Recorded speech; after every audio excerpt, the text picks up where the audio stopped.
Bonjour, bienvenue sur notre chaîne de dessin entre père et fils.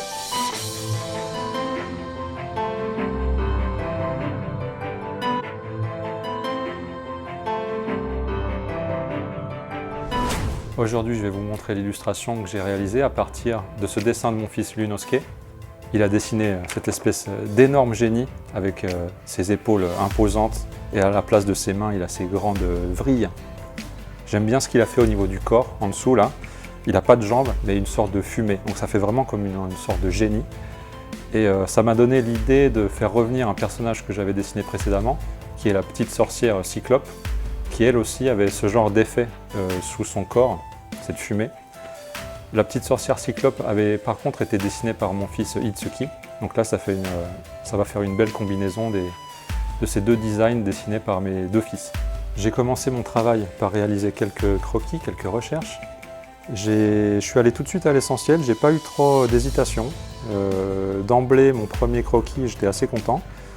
J'ai mis en scène donc, cet énorme génie, ce colosse, dans l'image bien imposant, avec cette petite sorcière juste devant. Comme mon croquis était assez petit, j'ai eu envie de refaire un dessin plus précis de la tête avant d'attaquer l'illustration définitive, pour être un peu plus sûr de moi au niveau du design. J'ai aussi une recherche sur la vrille. Et puis au niveau du décor aussi, j'ai fait quelques petites recherches d'arches et puis de colonnes que je vais placer derrière l'image. À partir du croquis que je viens de dessiner, je vais commencer l'illustration définitive en traçant avec un crayon H, qui est donc une mine assez sèche, qui donne un trait très fin, très léger. Je mets en place les grandes lignes, les grands volumes, sans aller dans le détail. Donc c'est assez abstrait, assez schématique. Donc je trace par exemple là, cette ligne pour indiquer à peu près le milieu du personnage, une sorte de guide comme ça.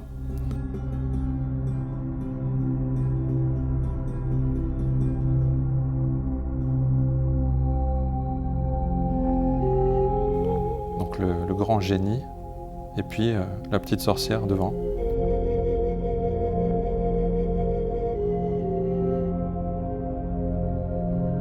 Donc j'esquisse un peu les formes de mains, les vêtements, de manière assez simple. Comme le dessin est assez léger, j'hésite pas à gommer et à revenir quand je me trompe. Par exemple, là au fond, j'ai effacé la colonne avant de la refaire. Voilà, ça c'est la première mise en place. Donc c'est pas très bien dessiné, c'est juste une mise en place. Et ensuite, avec un outil un peu plus précis, un critérium avec une mine HB qui est plus grasse, je viens par-dessus rajouter tous les petits détails, dessiner de manière précise. Donc ça prend du temps, là on voit que à temps réel c'est assez lent, mais je m'applique. Parce que ça va me servir de guide pour tracer l'image à l'encre. Et quand je serai avec mon encre, je ne pourrai pas revenir en arrière. Donc pour éviter de me tromper, je préfère passer du temps sur ce dessin au crayon de papier.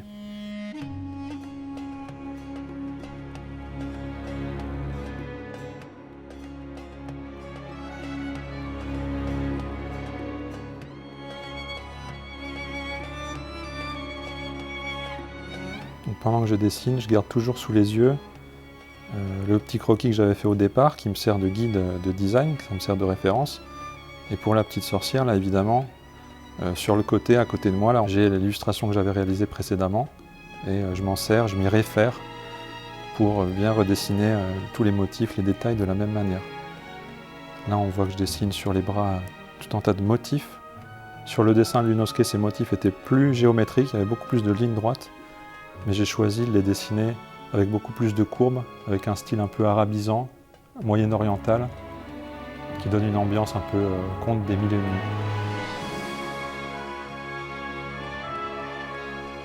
Voilà, je commence l'ancrage. Comme d'habitude, j'insiste un peu plus sur les traits de contour qui sont plus épais. Et à l'intérieur, le trait est plus fin. Ça donne un dessin assez lisible et pas trop chargé. Si j'avais tout tracé avec un trait très épais, ça peut être sympa, ça donne un style, mais ça aurait fait un dessin assez lourd. Et comme j'ai envie aussi de laisser la place pour faire vivre la couleur, je préfère être assez léger sur certains traits. Ça, c'est une phase j'aime assez en fait, c'est assez relaxant, parce que tout le dessin est déjà très précis au crayon de papier. Là, il suffit de repasser dessus. Bon, évidemment, il faut bien se concentrer, mais pour moi, c'est une phase j'ai moins de pression quand je fais l'ancrage que quand je dessine. En gros, le dessin est déjà là, hein, j'ai plus qu'à le retracer, c'est une phase très technique et assez agréable.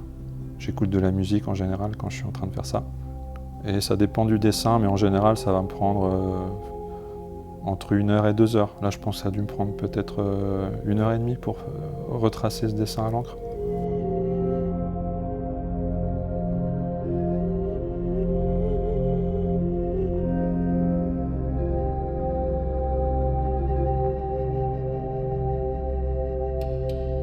Dans le fond, mon trait est beaucoup plus fin. Il n'y a pas de trait de contour plus épais. Tout ça dans le but que les personnages se détachent bien par rapport au décor du fond.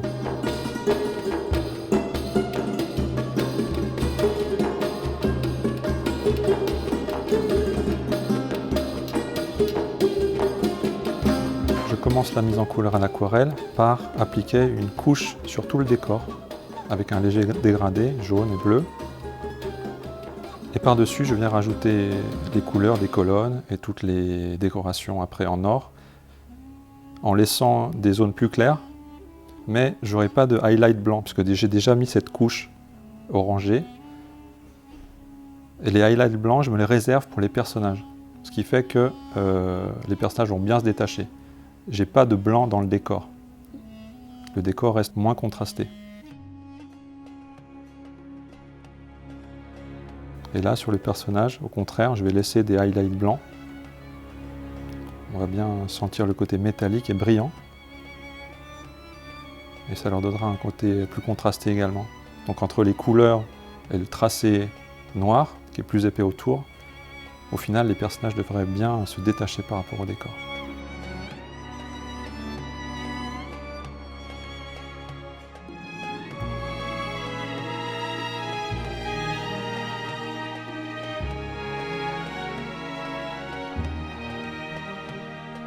Là, je suis en train de peindre les couleurs en aplat. Par-dessus, je rajoute ces rayures.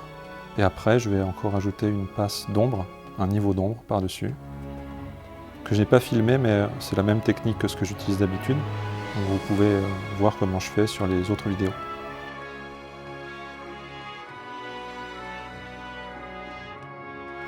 Et voilà le dessin final.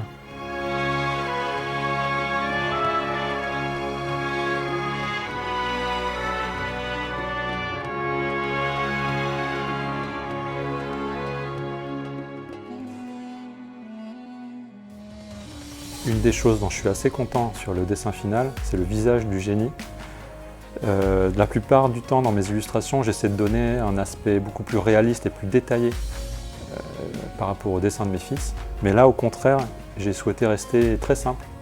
Et donc ça lui donne un côté assez mignon, finalement, comme un peu un personnage de Mario. Et voilà, ça change un peu par rapport à d'habitude. Et ma femme, par exemple, adore ce dessin, elle le trouve super mignon, alors que certains de mes autres dessins, elle les trouve un petit peu effrayants ou trop réalistes. Voilà. J'espère que le dessin vous a plu aussi, et je vous dis à bientôt pour une prochaine vidéo. Ciao!